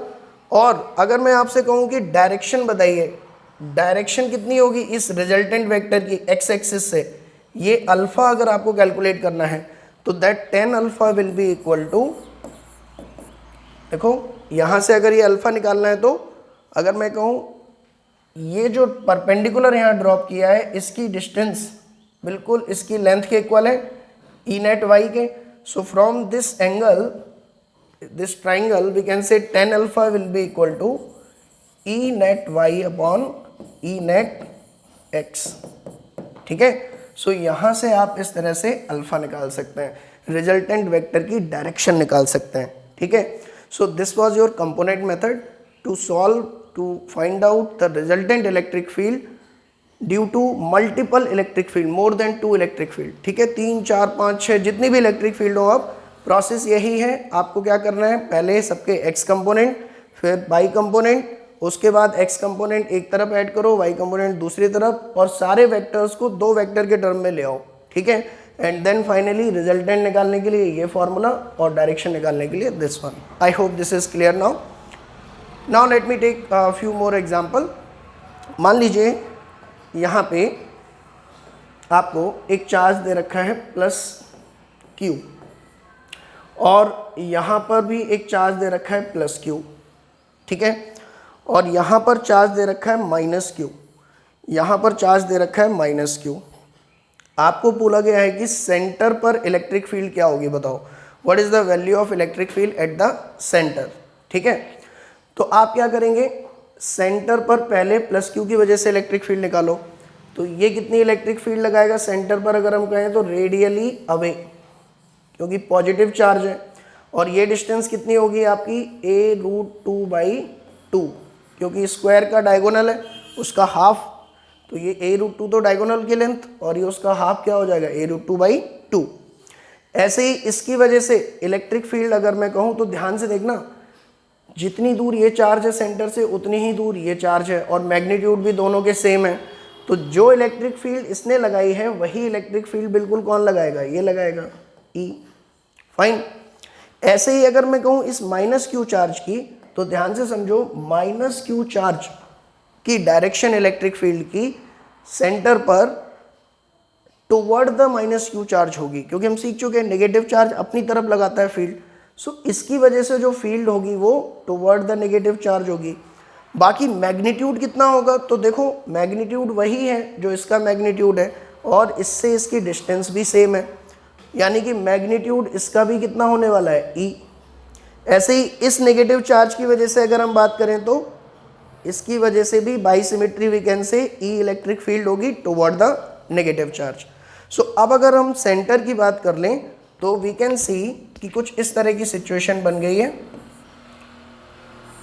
दो वेक्टर यहाँ लगे हुए हैं सेम डायरेक्शन में, और यहाँ लगे हुए हैं दो वेक्टर सेम डायरेक्शन में, ठीक है, दोनों का मैग्नीट्यूड सेम है। तो आप देखो अगर दो वेक्टर सेम डायरेक्शन में लगे हों तो दोनों के मैग्नीट्यूड क्या हो जाते हैं, जुड़ जाते हैं। तो ये 2e हो गया, और ये भी आपका कितना हो जाएगा, e + e मिलके 2e। अब जरा मुझे बताओ जल्दी से कि दो वेक्टर हैं, एक इस डायरेक्शन में लगा हुआ है और एक इस डायरेक्शन में लगा हुआ है, फाइन। दोनों के मैग्नीट्यूड 2e हैं, और दोनों के बीच में एंगल कितना है आपका 90 डिग्री, क्योंकि स्क्वायर के डायगोनल है, ठीक। तो स्क्वायर अगर 90 डिग्री है और दोनों के मैग्नीट्यूड सेम है, तो रिजल्टेंट जो है वो एंगल बाइसेक्टर के अलोंग जाएगा, ये सिखाया है आपको अभी वीडियो में। सो एंगल बाइसेक्टर कितना हुआ 45 डिग्री, और इसका मैग्नीट्यूड कितना होगा 2 इंटू जो दो वेक्टर हैं उनकी वैल्यू, इनकी वैल्यू कितनी है 2e, तो वो यहाँ रखा 2e cos θ/2, तो 90/2 कितना आएगा 45। So the answer will be 4e 1/√2, that is 4/√2 into e। अब e की वैल्यू आप कैलकुलेट कर लो, e कितना होगा, किसी भी इसकी वजह से निकाल लो, मान लो मैग्नीट्यूड, तो वो कितना होगा 4/√2 kq डिवाइडेड बाई a√2/2 का स्क्वायर, तो ये 4 इधर आ जाएगा। सो ये कितना हो जाएगा 16 kq डिवाइडेड बाई ये 2√2 a²। This is the answer, ठीक है ना। सो इसको और भी किसी फॉर्मेट में लिखना चाहो तो आप लिख सकते हो, fine. So in this way we solve the questions based on the multiple charge system. Now let me take this example. देखो इसमें क्या दे रखा है आपको, दो आपके पास चार्ज रखे हुए हैं जिनकी वैल्यू अभी लेट अस सपोज मैंने ले रखी है Q1 एंड Q2, फाइन। दोनों पॉजिटिव चार्ज है, ठीक है। अगर मैं आपसे कहता हूं कि बताइए कि इस लाइन के अलोंग जो इन दोनों को जोड़ रही है किस पॉइंट पर नेट इलेक्ट्रिक फील्ड 0 होगी, ठीक है। इन दोनों की वजह से नेट इलेक्ट्रिक फील्ड 0 इस लाइन के अलोंग किस पॉइंट पर होगी, ठीक है। तो अगर मैं इस गिवन स्पेस को 3 रीजन्स में डिवाइड कर लूँ, देखो ये 3 रीजन हो गए आपके, रीजन 1, रीजन 2 एंड रीजन 3। तो एनालाइज कैसे करना है वो समझो आप। इस पॉजिटिव चार्ज की वजह से अगर मैं कहूँ कि रीजन 1 में इस लाइन पर किसी भी पॉइंट पे मैं बात करूँ तो इलेक्ट्रिक फील्ड हमेशा रेडियली क्या होगी, अवे, पॉजिटिव चार्ज है। और इस पॉजिटिव चार्ज की वजह से भी इस लाइन के अलोंग इलेक्ट्रिक फील्ड हमेशा क्या होगी, radially away in this direction. तो दोनों की फील्ड यहाँ पर क्या हो रही है, ऐड। इसी तरह से अगर मैं कहूँ कि रीजन 3 में इसकी वजह से इलेक्ट्रिक फील्ड क्या होगी आपकी, रेडियली अवे, और इसकी वजह से भी इलेक्ट्रिक फील्ड क्या होगी आपकी, रेडियली अवे। यानी कि रीजन 1 और 3 में ये दोनों ही चार्ज सेम डायरेक्शन में इलेक्ट्रिक फील्ड लगा रहे हैं। तो अगर सेम डायरेक्शन में लगा रहे हैं तो हमेशा इलेक्ट्रिक फील्ड ऐड होगी, तो जीरो होने का सवाल तो उठता ही नहीं है। E net can not be equal to zero, here also E net can not be equal to zero. अब बचा रीजन 2, इसमें आप देख लो, अगर मैं कोई भी पॉइंट ले लूँ इस रीजन में तो प्लस Q1 जो है इस लाइन पर फील्ड इस डायरेक्शन में लगाएगा और प्लस Q2 इलेक्ट्रिक फील्ड इस डायरेक्शन में लगाएगा। Now these two electric fields are we can say in opposite direction. तो यहाँ ये प्रोबेबिलिटी है कि कोई एक ऐसा पॉइंट मिल जाए जहाँ पर दोनों ये एक दूसरे के क्या हो जाए, इक्वल इन द मैग्नीट्यूड। ठीक है, तो क्या होगा, ये दोनों एक दूसरे को कैंसिल कर देंगे और नेट इलेक्ट्रिक फील्ड जीरो हो जाएगी। सो सबसे पहले तो आपको रीजन आइडेंटिफाई करना पड़ेगा कि अगर दो चार्ज दे रखे हैं तो वो कौन सा रीजन होगा जहाँ पर नेट इलेक्ट्रिक फील्ड जीरो हो सकती है। ठीक है, so for the given combination we have find out कि रीजन 2 में हो सकती है। अब एग्जैक्टली वो पॉइंट कहाँ होगा ये पता करना है। तो लेट अस सपोज ये है Q1 और ये है Q2। मैंने मान लिया कि रैंडमली इन दोनों के बीच में अगर टोटल डिस्टेंस d है तो मान लिया कि मैंने इस Q1 से कितनी डिस्टेंस पर है वो पॉइंट, x डिस्टेंस पर। ठीक है, तो इस Q2 से डिस्टेंस कितनी हो जाएगी, by default we can say this will be d minus x। Fine, now at point P इसकी वजह से जो इलेक्ट्रिक फील्ड होगी वो इस डायरेक्शन में होगी, दैट इज E1, और इसकी वजह से जो इलेक्ट्रिक फील्ड होगी that will be in this direction, that will be E2। Now E1 should be equal to minus of E2, only then electric field will be, net electric field will be zero, तभी तो ये दोनों add होके कितना देंगे आपको, zero. सो अगर मैं मैग्नीट्यूड की बात करूं इन दोनों की तो मैग्नीट्यूड क्या आना चाहिए, same.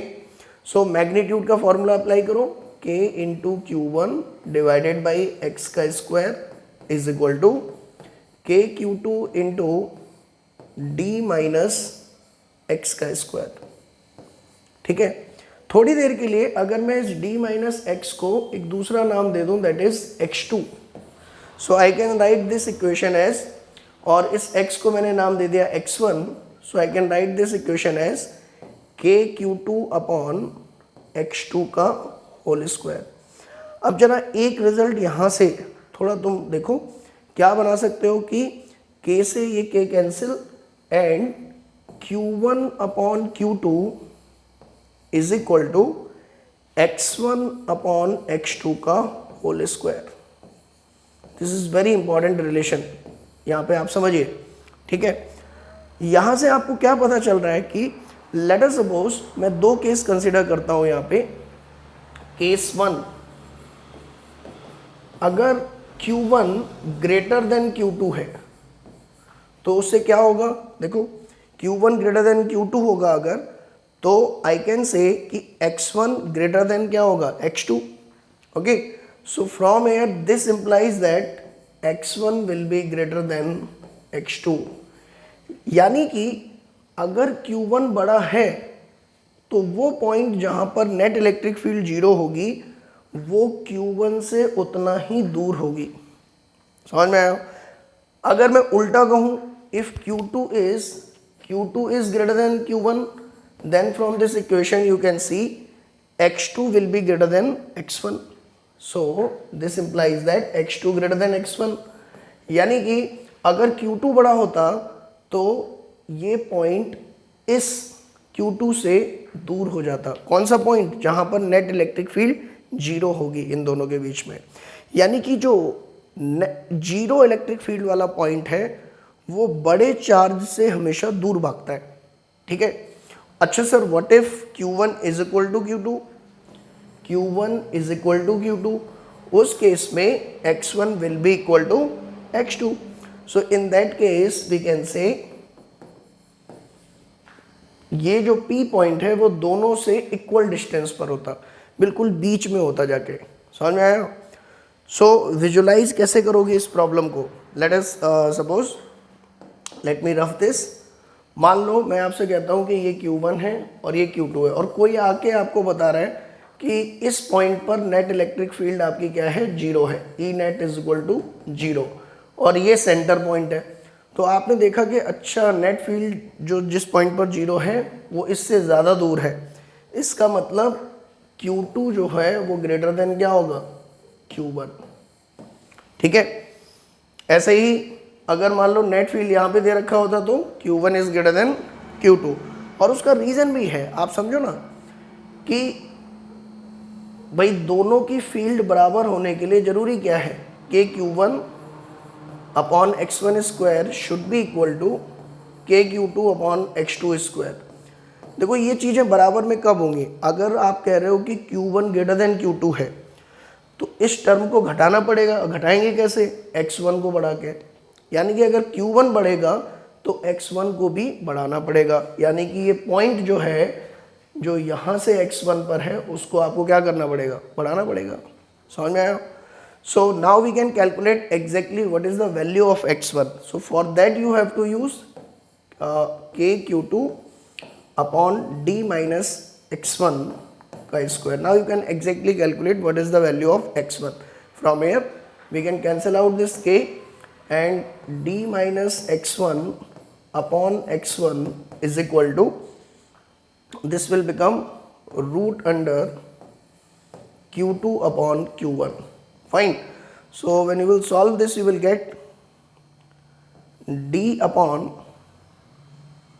1 plus root Q2 upon Q1 is equal to x1। इसको और सॉल्व कर लो तो मिल जाएगा आपको root Q1 into D divided by root Q1 plus root Q2 is equal to x1।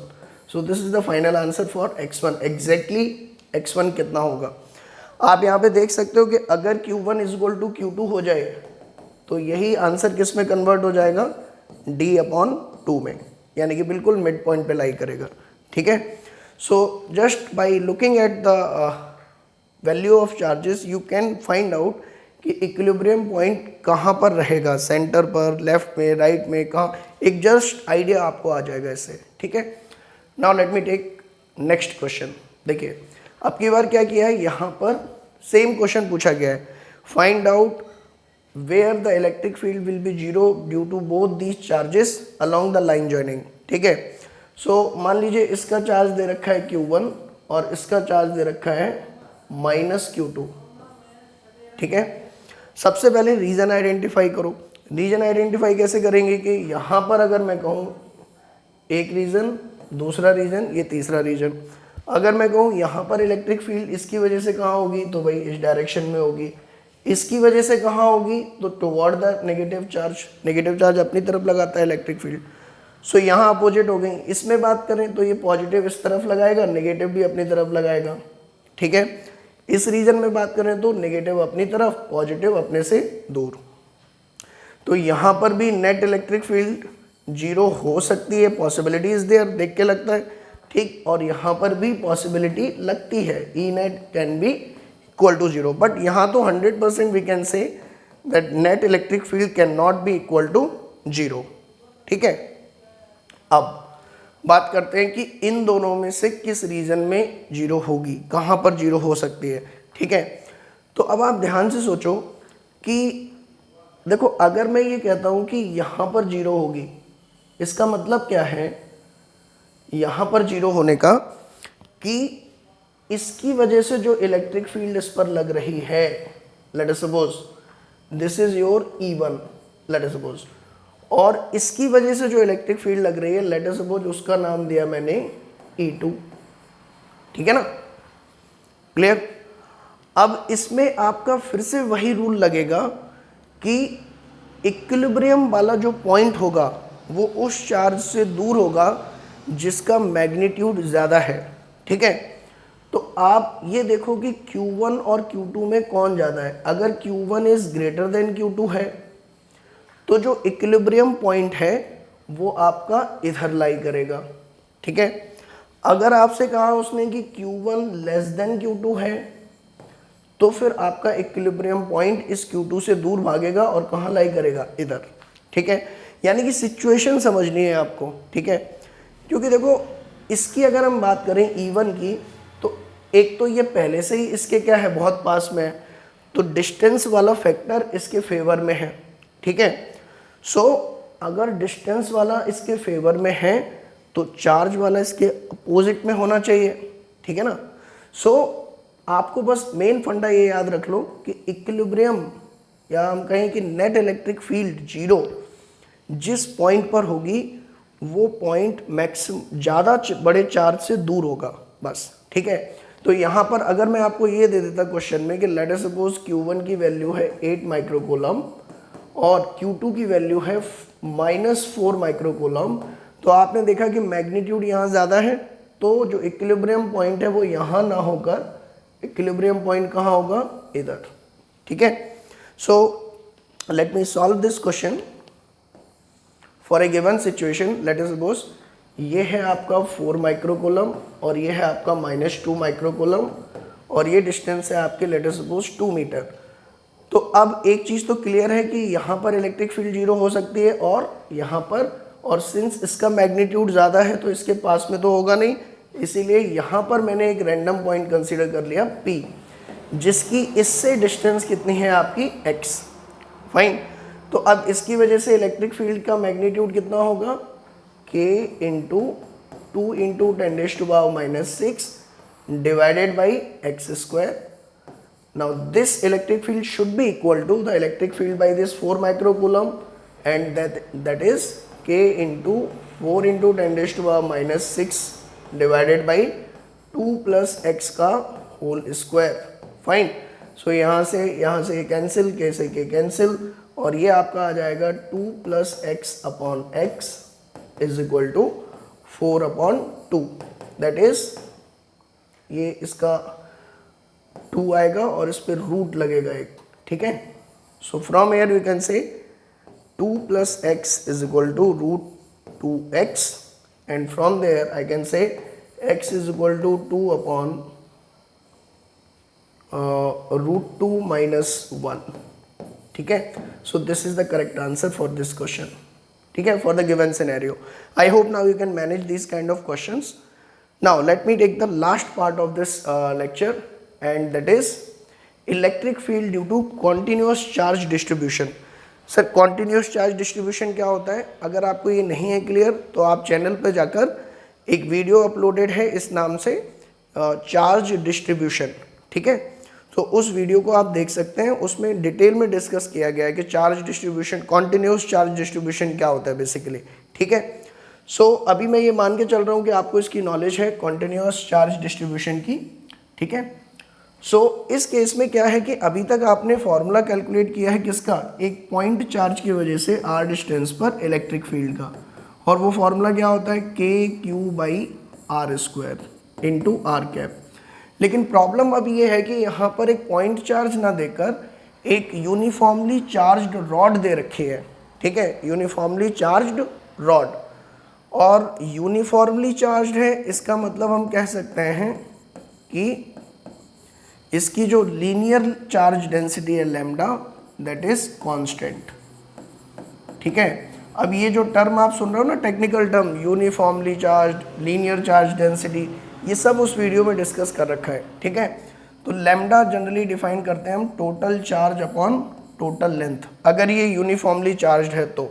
सो इस पर अगर चार्ज दे रखा है +Q और इसकी लेंथ है अगर L, तो यूनिट लेंथ का जो चार्ज होगा, यूनिट लेंथ का, उसको हम बोलते हैं Q/L। अब इसकी वजह से r डिस्टेंस पर हमें पॉइंट P पर क्या बताना है, इलेक्ट्रिक फील्ड। फाइन। और इसकी खुद की लेंथ कितनी है आपकी, वी कैन से L। ठीक, the length of this rod is L। अब कैसे करें सर, ये फॉर्मूला लगा दो KQ/R²। पर KQ तो ठीक है, चार्ज रख देंगे कैपिटल Q, बट R क्या लेंगे, क्योंकि पॉइंट चार्ज से तो फिक्स है डिस्टेंस स्मॉल r, बट यहाँ पर तो क्या है कि इस एंड की डिस्टेंस r है और इस एंड की डिस्टेंस r+L है। अब क्या करें। ठीक, तो इस तरह के क्वेश्चन करने के लिए आपकी बहुत ही सिस्टमेटिक एल्गोरिदम है, उसको आप समझिए। एल्गोरिदम क्या है, सबसे पहला स्टेप होता है कि गिवन कॉन्टिन्यूअस बॉडी को आप छोटे छोटे एलिमेंट्स में तोड़ लो। ठीक है, और वो एलिमेंट इस तरह से होना चाहिए कि एक तो गिवन शेप के कैसा हो, वो सिमेट्रिक, ठीक है, उसी के जैसा दिखता हो, ताकि अगर उसी के जैसे हम छोटे छोटे एलिमेंट रिपीट करते चले जाएं तो हमें गिवन शेप मिल जाए। तो देखो ये अगर इनको आप सबको जोड़ दोगे तो यही रॉड बन जाएगी। सो इसके लिए जो एप्रोप्रिएट एलिमेंट है वो क्या है आपका, एक स्मॉल लेंथ का पॉइंट चार्ज। ठीक है, बहुत ही छोटी लेंथ है, इसीलिए हम इसको क्या मान सकते हैं, we can consider it as a point charge. We can consider it as a point charge. ठीक है ना, we can consider it as a point charge. अच्छा, दूसरा स्टेप क्या है कि ये जो आपने एलिमेंट माना है ना, ये एलिमेंट मान लो। ठीक है, इसको कहाँ, इसकी डिस्टेंस आपको मेजर करनी है। जिस पॉइंट पर आप इलेक्ट्रिक फील्ड निकाल रहे हो उस पॉइंट पर इस पर्टिकुलर एलिमेंट की वजह से आपको क्या निकालनी है, इलेक्ट्रिक फील्ड।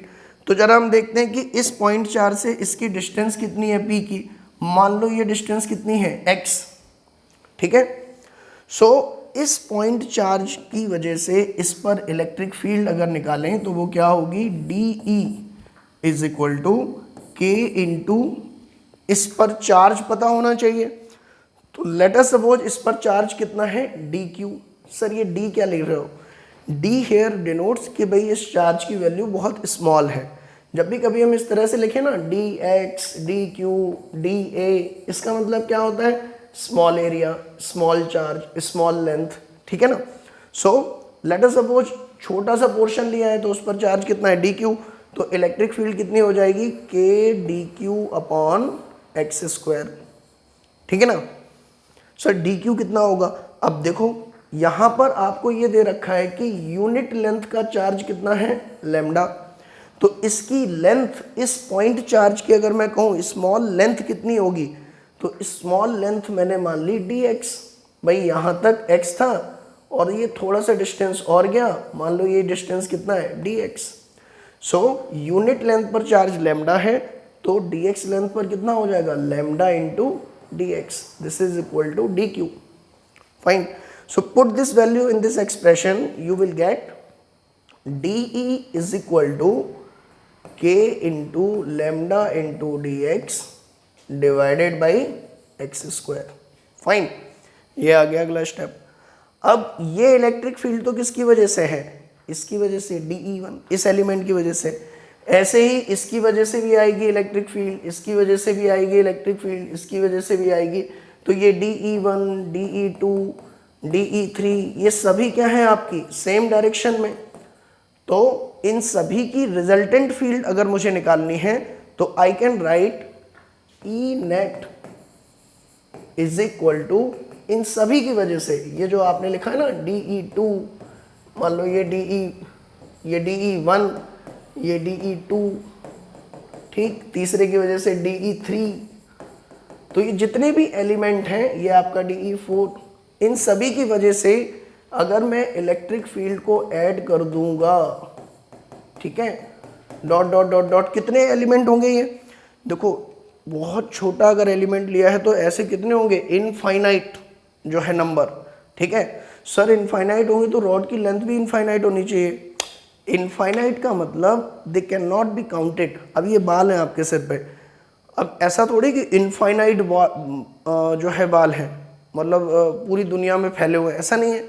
आपको पता है कि ओवरऑल फाइनाइट हैं, आपके सिर पे ही हैं, लेकिन यू कैन नॉट काउंट। इसीलिए कई बार हम कह देते हैं कि यार अनकाउंटेबल हैं, बेसिकली बहुत ज़्यादा हैं, ठीक है। So here infinity means that uncountability, ठीक है, कि भाई बहुत सारे एलिमेंट हैं। सो इन सभी के एडिशन को मैथमेटिक्स में एक और तरीके से डिनोट किया जाता है, दैट इज इंटीग्रेशन। जब बहुत सारे एलिमेंट हो जाएं, इनफाइनाइट समेशन करने पड़े आपको, अनकाउंटेबल समेशन करने पड़े, तो उसको हम बोलते हैं इंटीग्रेशन, और उसको हम क्या लिख देंगे यहाँ पे, डी, ठीक है। नाउ इंटीग्रेशन ऑफ डी की वैल्यू रख दो यहाँ पे।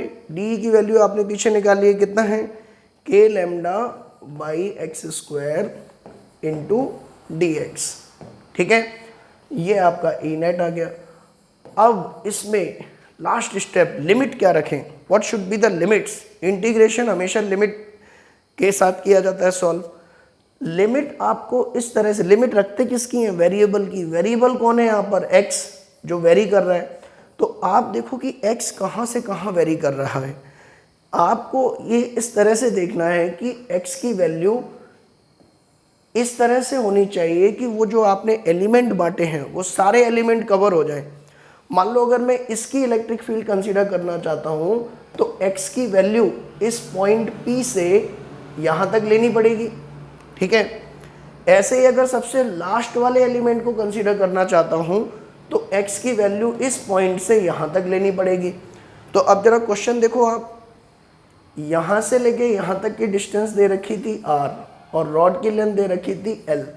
तो इस वाले एलिमेंट के लिए x की वैल्यू कितनी हो जाएगी आपकी r, और इस वाले एलिमेंट जो सबसे लास्ट में एलिमेंट था इसके लिए वैल्यू कितनी हो जाएगी, r plus l। So for this x is equal to r plus l. I hope this is clear. So limits will be from r to r plus l. Fine. Now I am assuming कि आपको integration simple जो फॉर्मूले हैं वो पता होने चाहिए। सो जो कांस्टेंट है उसको मैं बाहर ले जाऊंगा, K lambda. Now this will become 1/x square into D X, limit from r to r plus l। Now 1/x square का integration, let me write here, 1/x square integration is equal to -1/x। Fine. So ये जब मैं value यहाँ पे put करूंगा तो I will get K lambda -1/x and limit from small r to r plus l।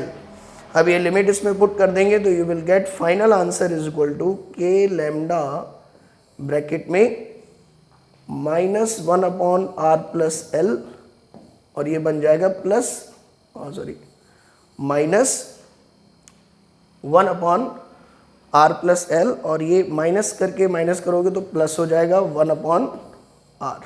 Fine. So the net electric field will be equal to K lambda bracket में 1/r minus 1/r plus l।